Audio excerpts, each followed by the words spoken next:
Hello and welcome back to the channel. If you're new here, hi, you are very welcome. This is Reading the Past and I'm Dr. Cat.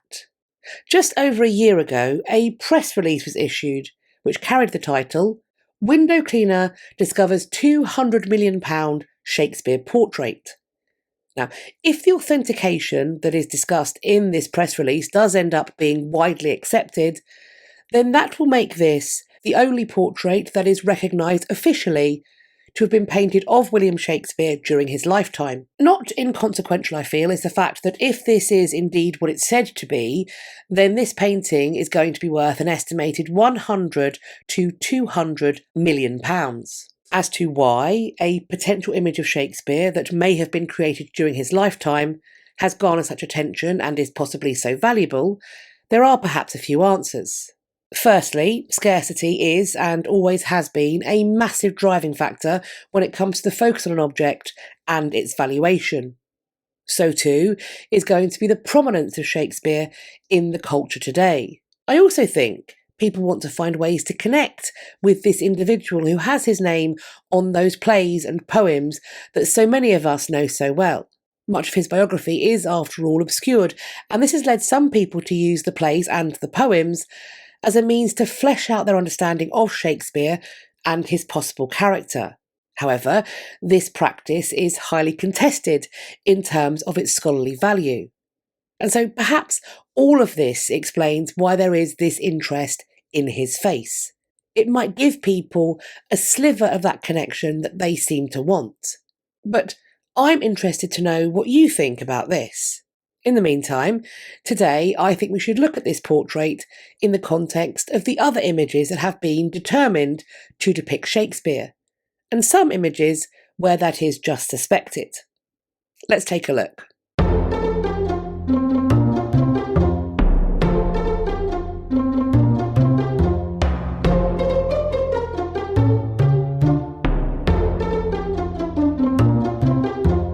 If we turn our minds to the First Folio, about which I have made a video that I will leave linked, we find this engraving of Shakespeare on the title page. It is by Martin Droeshout. It dates to the time that the First Folio was put forward for publication, so 1623. William Shakespeare had died in 1616, which means this engraving was produced posthumously by some 7 years. Most scholars suggest that it is unlikely that Droeshout was working following a session where Shakespeare posed for him. After all, Droeshout was only 15 when Shakespeare died, and he was just 21 or 22 when he received the First Folio commission. And so he worked on this image when he was towards the very start of his career. It is considered likely that this engraving is based on another painting that's likely now lost, one that Droeshout had access to. So we have a young, potentially inexperienced engraver creating a portrait of someone that he is unlikely to have ever seen in person. Tiffany Stern suggests that, quote, it may well be apprentice work, but that hardly explains why Shakespeare's face is so damp. Light pooling on a sweaty spot on the bald upper temple, a shiny crevice under the left eye, the greasy sheen along the length of the nose, a dot of moisture on the lower lip. She is also critical of the rest of the image, quote, containing no points of light at all. It seems to have an entirely different origin from the face. It gives Shakespeare massive upper arms and shoulders that edge so far under the rubato, the starched collar used to protect clothes and highlight the face, that there is barely or no neck, hinting at Shakespeare's future as a bobblehead toy.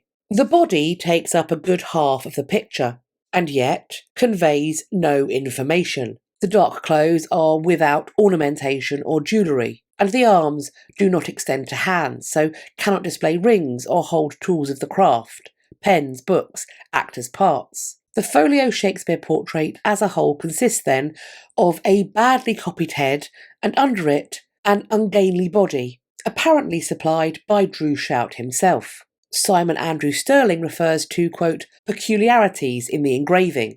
The head is quite clearly too big for the body. The forehead seems bulbous, almost hydrocephalic. The whiskers of the moustache and goatee are not very convincing, and there's something strange about the left eye. A bump or bulge around the outer edge of the eyebrow. Nevertheless, this was the engraving approved for use by John Hemmings and Henry Condell, who were the compilers of the First Folio.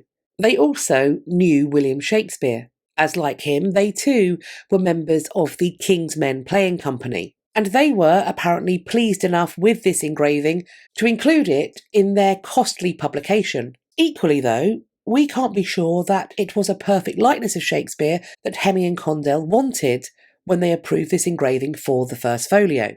For example, perhaps they liked this representation of him with a large bulbous forehead because that was in line with the beauty standard of the day. A large forehead was widely thought to be a sign of success and intelligence. And with all that being said, this engraving is accompanied by the following lines by the playwright Ben Jonson, who, we know for sure, also knew Shakespeare. Quote, "To the reader, this figure that thou here seest put, it was for gentle Shakespeare cut, wherein the graver had a strife with nature to outdo the life.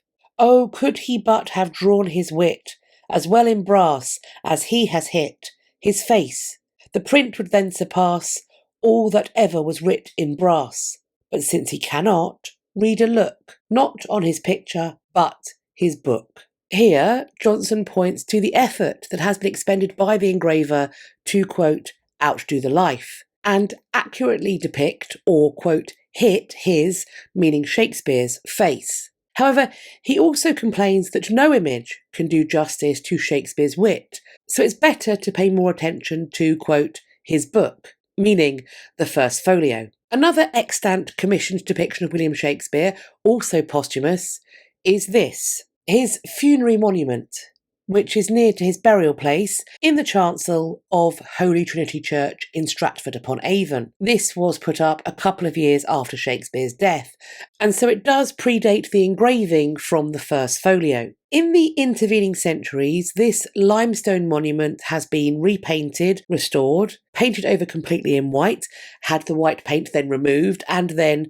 subsequently, the former colour restored, at least to the best of people's ability. The quill that we can see him holding here has also reportedly been stolen repeatedly and replaced. Robert Shaughnessy, in the Routledge Guide to William Shakespeare, writes of this monument, quote, "Though it was commissioned by those who knew him in his lifetime, and thus probably as accurate a likeness as we can expect, the bust has dismayed those who hoped that Shakespeare might have looked more, well, like Shakespeare. Whether this means a figure with the stature of a national hero, or the romantic image of artistic genius." Similarly, John Dover Wilson stated that this memorial bust had the appearance of a, quote, self-satisfied pork butcher, which I am sensing is likely not meant as a positive.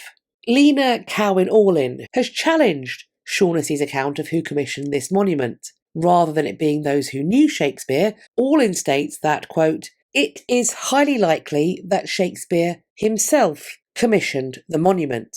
It was done by someone who knew him and had seen him in life. We can think of it as a kind of life portrait, a design for death that gives evidence of a life of learning and literature." Of course, if Orlin is correct, then this is how Shakespeare himself wanted to be memorialised. Her research also points to the work being created by a different artist than the one who is usually named.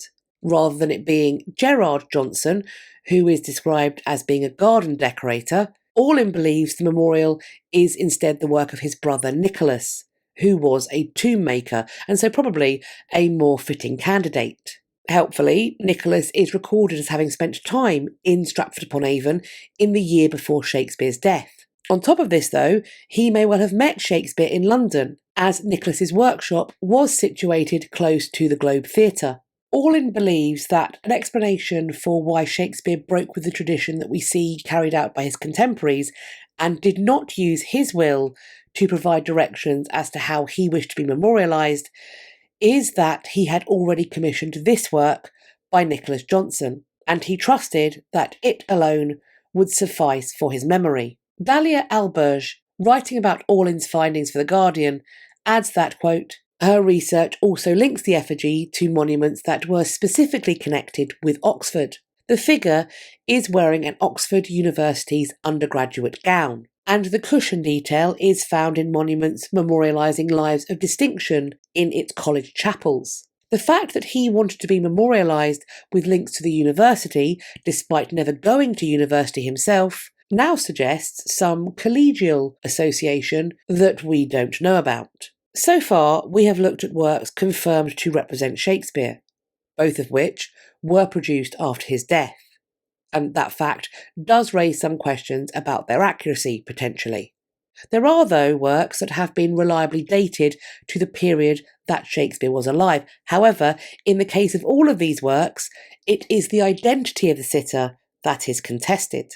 Perhaps the best known of these is the so-called Chandos portrait, named after the dukes that once owned it. This may have been painted by John Taylor, who was reportedly an important member of the Painter-Stainers Company. It is dated to around 1610, meaning while Shakespeare was still alive. Tanya Cooper states, quote, "No other painting has had such a long history as a reputed portrait of Shakespeare. This connection was reportedly being drawn at least as far back as the mid-17th century.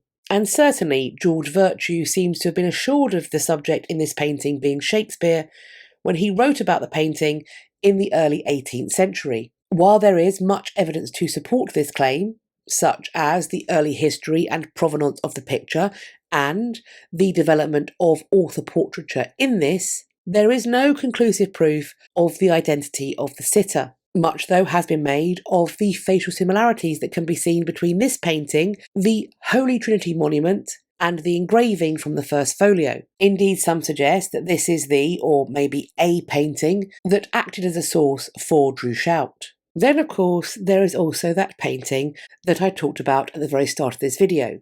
It's being called the Wadlow portrait, after the person who presented it for assessment and appraisal. That window cleaner from the press release, Stephen Wadlow. According to the press release, quote, "The portrait underwent extensive scientific analysis at some of the world's leading art institutions, including the Hamilton Kerr Institute and UCL. Cutting-edge technology revealed underdrawings, including a mysterious coat of arms, and overpainting that had been added in order to disguise the true identity of the sitter. It is suggested, in fact, that this may have been the painting that was used by Droeshout for his First Folio engraving. According to Wadlow, quote, "Like my painting, it was oil on panel, and like my painting, it was painted in 1595. 1595 would be very convenient because in 1595 Shakespeare was 31. On my portrait is 31. According to the press release, there is a number 31 that is in the top left corner of this canvas.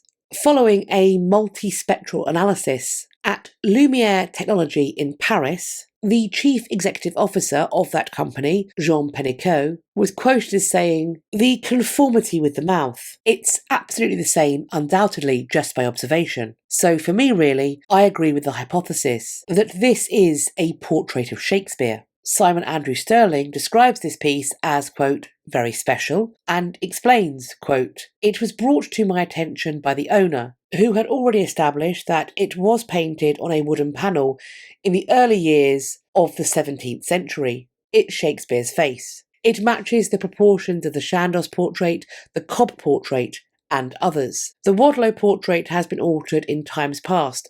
The coat of arms is entirely made up, probably to replace an authentic coat of arms. But notwithstanding the alterations, the purpose of which seemed to have been to conceal the identity of the subject, it is Shakespeare, and one of the most intriguing and lifelike portraits that I've seen of the bard.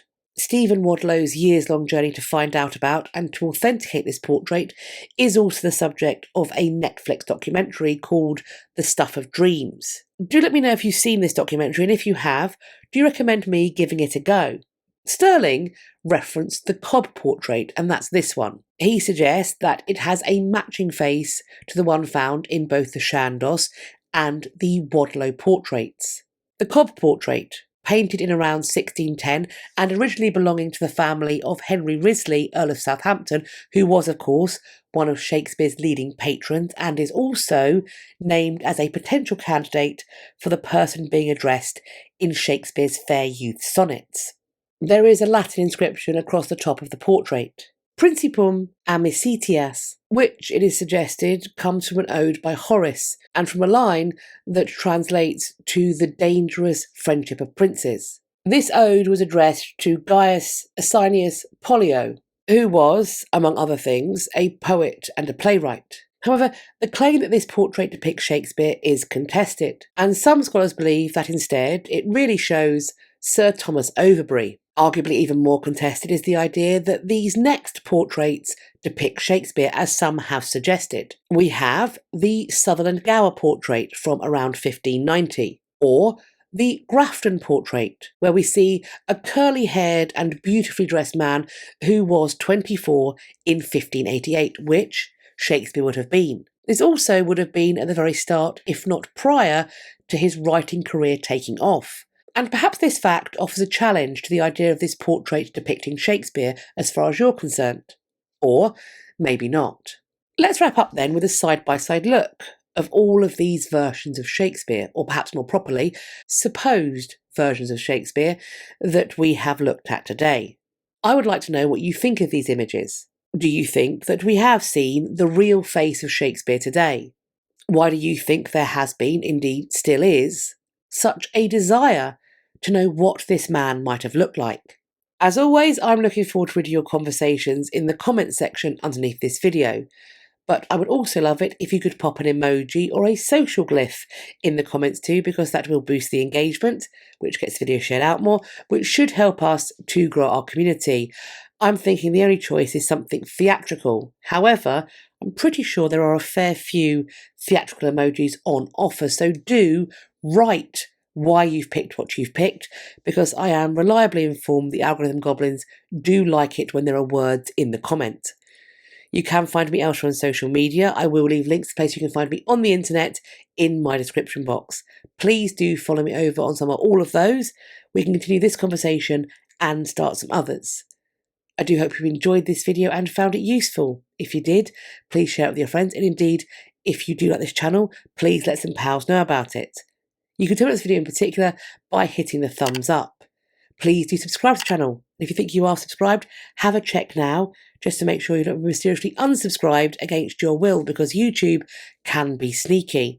While you are there, checking, subscribing, maybe resubscribing, please do hit the bell icon beside the subscribe button and then select all in the drop-down will appear, and that way YouTube allege that they might tell you when I've next uploaded, but also when I'll next be going live, which I do to talk about the history news. It's happening once a month.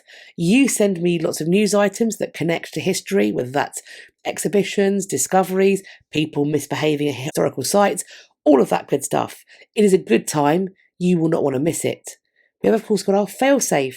If you head to my website, which will be linked, it is www.katrinamarchant.com. If you head over to the contact page and put your email address in this box and then hit sign up, that will add you to my list, which will allow me to send you out an email once a week to let you know what I've been up to, but also to send you useful links for my content for the coming days. I hope you're going to have a great day, whatever you're doing, and I look forward to speaking to you all in my next video. Take care of yourselves. Bye-bye for now.